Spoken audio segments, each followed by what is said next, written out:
Am I going to keep my job? Am I going to lose my job? Is my car going to become a fossil in this parking lot? Who knows? Stay tuned. So I just had my first day. It was really awesome. I loved it. The training was awesome. My coworkers were awesome. Everything was great. And I'm thinking to myself, life is really starting to look up. Like, everything's really starting to come together. As soon as I make it back,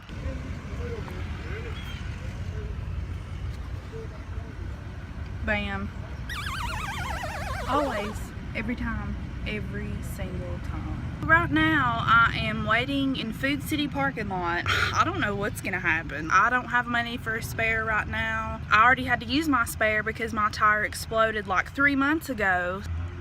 It's definitely always a surprise. Part of me just wants to like break down and start screaming and crying. Then the other part of me just wants to hang in there and try to be positive.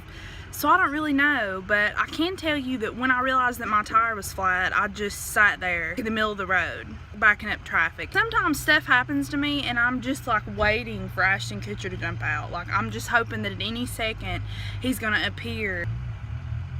But he never shows. He never ever shows. And I just have to deal with these situations.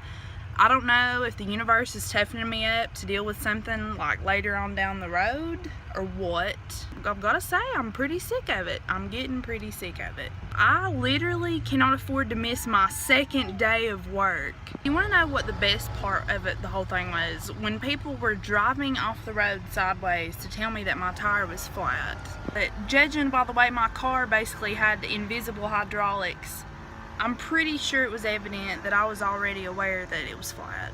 You know, I would like to think that this wasn't just another sign of pure omen, but on my way when I was driving back, something flew into my car.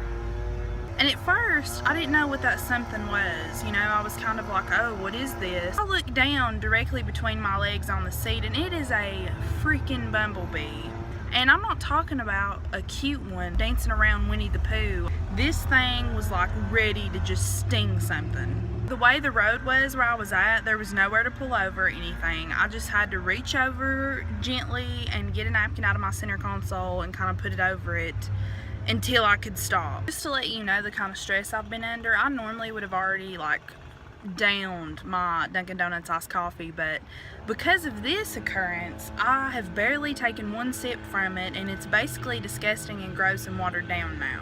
Here comes my friend Hayden to the rescue.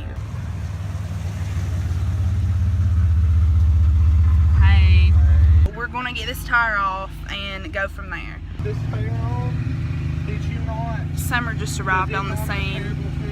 Yeah. So it works? Yeah. Okay guys, it worked. Oh my god, look at this lovely decal I had painted on.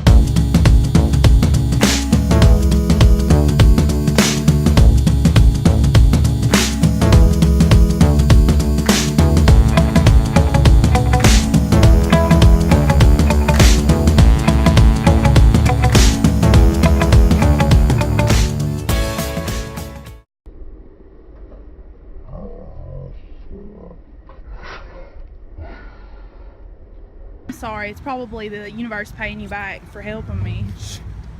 I think you'll be okay. Hayden's gonna let me drive his car to work in the morning. Thank God for having friends. This is a perfect example of why you need to have good people in your circle, because when you fall down, or in my case, tumble down Mount Everest, they'll be there and they'll help you. I'm just so glad that he was here and that I could call him and that he came. He just went inside to wash his hands because he had my EBT grease from my wheel all over it. I just realized that I left my Dunkin' Donuts on top of the car.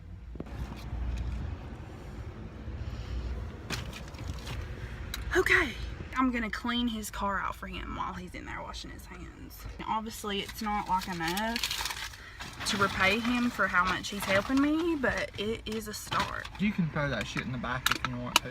Oh, I was just gathering it for you. Oh, thanks. Since you just saved my life. That was my one phone a friend that actually worked. As the bag explodes and I'm covered in trash. I don't know it. Yeah, cause she just started a new job, so I'll take care of it. I just wanted